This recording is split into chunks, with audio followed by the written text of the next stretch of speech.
Try to add myself on this stage. It's a bit tricky. Okay, so we're live on our all our platforms. Anywho, I'm so glad to have you. So today, I'm sure you must have seen on the banner itself, we're talking Jamaica. Oh, so I'm excited about this. We haven't done Jamaica in a minute, so without further ado, let us begin. So, like I said, it is our 19th episode, but this time I just want to, say hello and, you know, maybe if you're live, let me know where you're watching me from. And if you want to catch up, our videos are available, obviously, on all our platforms. We've got Facebook, we've got YouTube, and now Substack. Now, today, as I said, we're traveling way over to, a place really, honestly, that doesn't need much introduction. And that is Jamaica, as I said. So when you hear Jamaica, what immediately comes into your mind? I think reggae, I think jerk, chicken, beautiful beaches. Of course, the king, Bob Marley, Montego Bay. Maybe it's that laid back Jamaican energy that somehow seems to have traveled around the entire world, right? But here's the thing, there's a Jamaica story developing that I think we need to talk about, because Jamaica is looking across the Atlantic towards Africa, really. And we're not only talking about culture anymore, we are talking, about a very fabulous place. So if I may, I have, some wonderful pictures here. I mean, look at this. This is our Jamaica right here. It is a place where, when I think about it, I just think about the beach.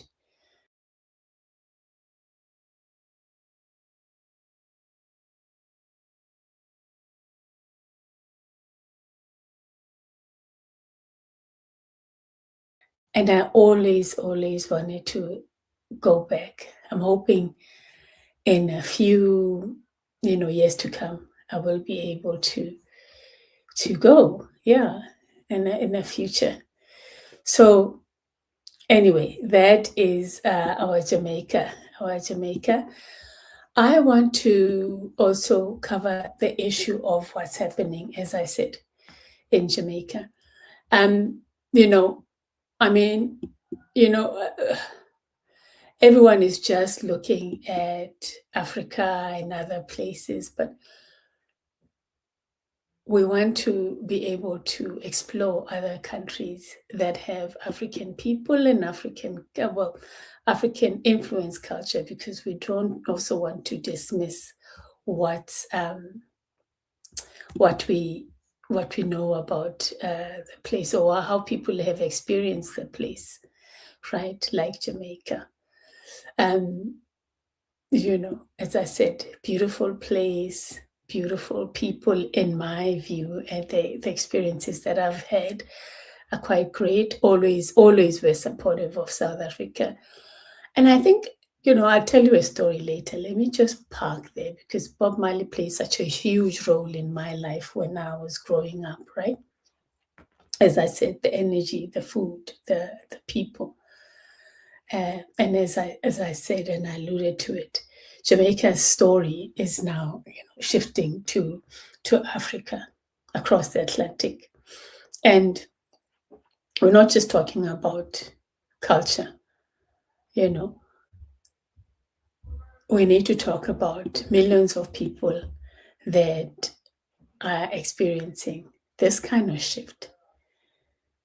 You know, it's a relatively small country, as you know, but its cultural influence is enormous. You can be almost anywhere in the world and hear Jamaican music, Jamaican food, you recognize the flag, you recognize the accent, love the accent, and you recognize Jamaican athletes, of course, right? You know the names of Jamaican musicians, and Jamaica has turned that global recognition into an incredible, powerful tourism brand, right? But historically, Jamaica's most major tourism market have been largely places like North America, Europe, maybe South America a bit. And now Jamaica is looking at other markets, including Africa. So I have a question for you. Before I tell you what you're planning, what the plan is, what they're planning, let me ask you, have you ever been to Jamaica? I know I haven't been. If it's a yes, let us know what the experience was all about. And if you haven't, would you go? I know I'm dying to go. Jamaica tells us where you went, maybe tell us, Jamaica for me, it's, a haven. I'm hoping when I experience it. But most importantly, if you have gone, would you go back, right? And now this story becomes really interesting. Early this month, we have Ghana's president, John Dramani Mahama, he's everywhere these days, visited Jamaica, and this wasn't simply a ceremonial visit. The two countries started talking about, turning their historical relationship into something much more practical. So, and this is a great picture for African diaspora and, African descendants, so to speak. So, he visited and obviously arrived in Jamaica, and there's a whole hoopla about that, official, how it goes, the photos, and it was great for me at least, see that. Now, listen, let's discuss what came out of this. Ghana already has bilateral services agreement with Jamaica, awaiting approval from the president himself of Ghana. So they intend to fast track the process. Why? Because it could make it possible, airlines to operate directly from Accra to Montego Bay. So, and vice versa, which is quite nice. Now we're talking, big money there. We're talking accessibility. So before somebody leaves the stream and goes looking for a ticket, that flight hasn't been announced yet. There isn't suddenly, a daily Accra Montenegro Montego Bay rail service that you can book tomorrow. So hang on, my people. What we're talking about is the framework that could allow this airline to operate that connection. Wait, I must just, this guy, every time he has his bike out there. Anyway, let's continue. This is every time at 2, around this time. So anyway, let's ignore him for a minute. So Jamaica's tourism minister has since confirmed that, Jamaica is actively looking for stronger African connection, and Ghana isn't the only country being discussed. They're talking about, relationships involving Nigeria, Kenya, Rwanda, Ghana, as I said, and even Zanzibar. So it is a stretch of African countries to explore. Now, I know what some of you are thinking. Why Accra? Why not Lagos? Why not Nairobi? Here's where it gets clever. Jamaica is looking at Accra potentially becoming a Western African hub. Oh, so imagine somebody traveling from Lagos into Accra, right? And from Accra across to Jamaica. Then Jamaica itself potentially becomes a gateway into other parts of the Caribbean. Suddenly, we're not just simply talking about, Ghana to Jamaica, we're talking about creating a bridge, which is quite smart, quite intriguing. So, now the question I have for you is, if Accra, Jamaica became a convenient direct flight, would you take it? I think I definitely would. Knowing, where I come from in terms of my in-laws, it would be nice to go from Lagos to Accra and then Jamaica. It's just, for me, it's a dream. And I hope some of you are already packing because I'm going to tell you that for me, I think we're connected. So people shouldn't say that. I'm not even thinking about that. We are, in all these explorations, it's quite good to have that kind of access, because at the end of the day, you want to explore what you need to explore conveniently, right?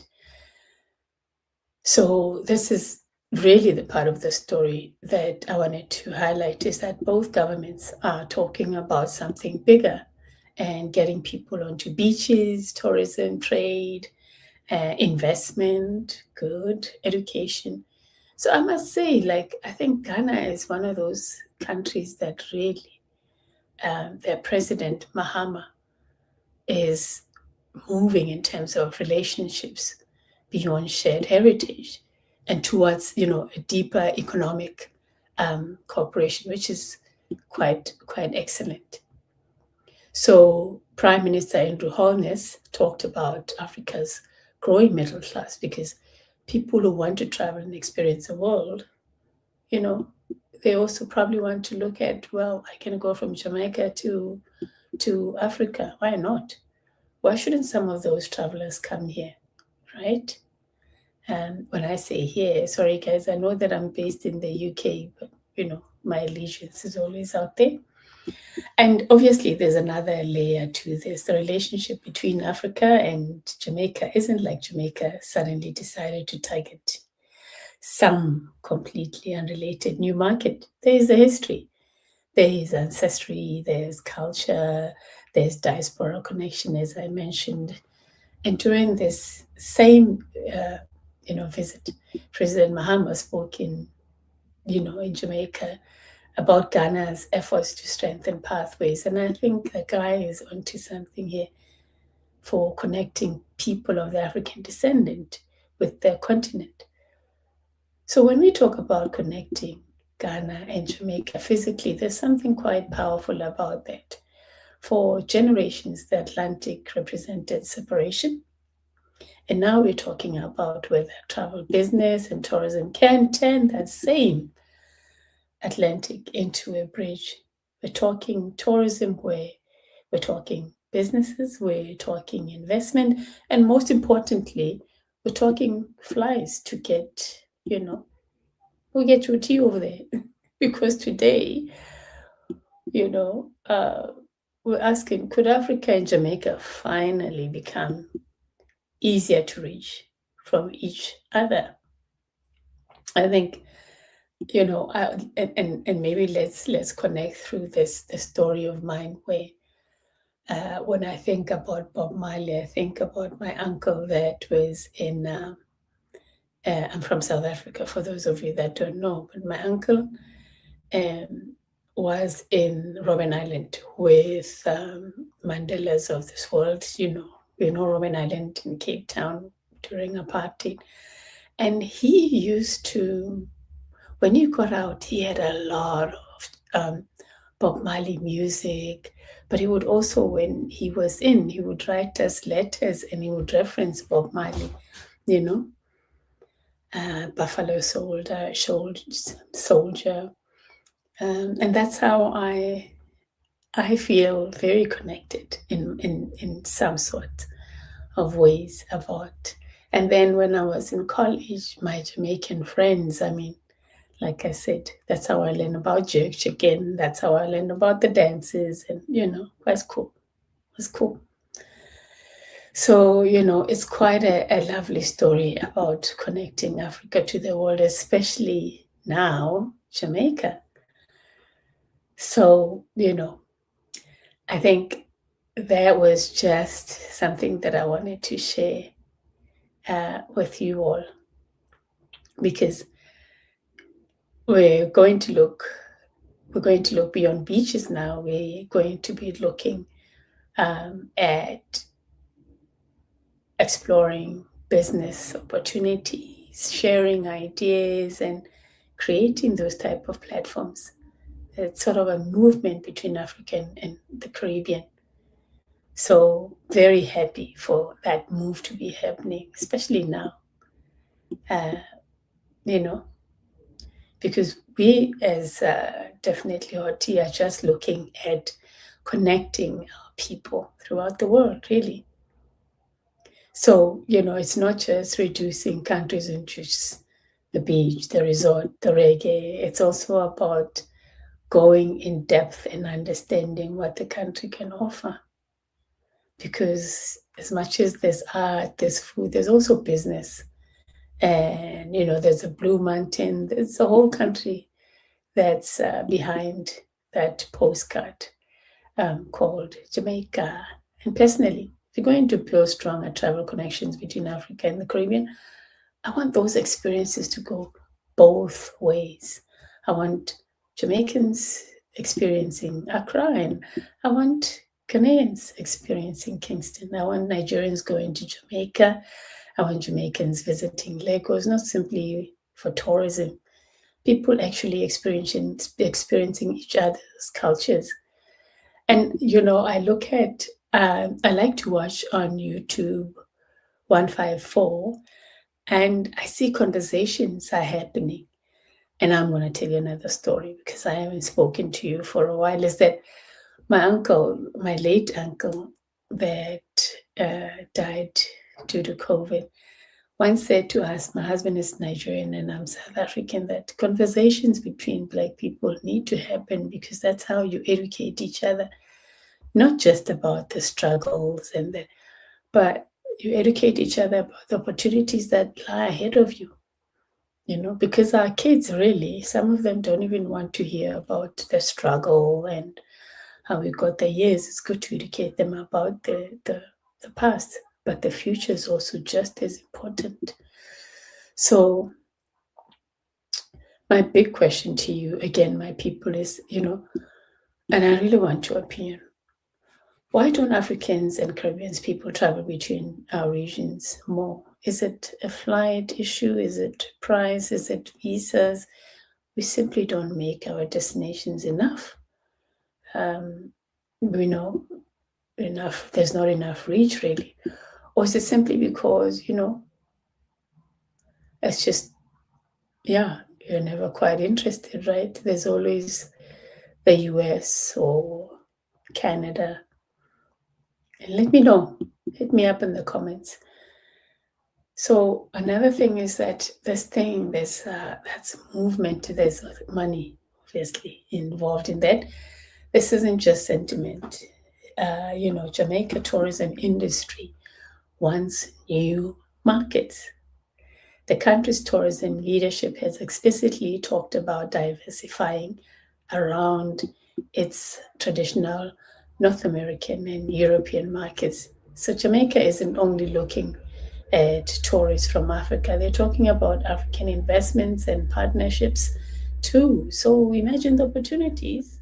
African travel companies selling Caribbean packages, Caribbean companies selling African experiences.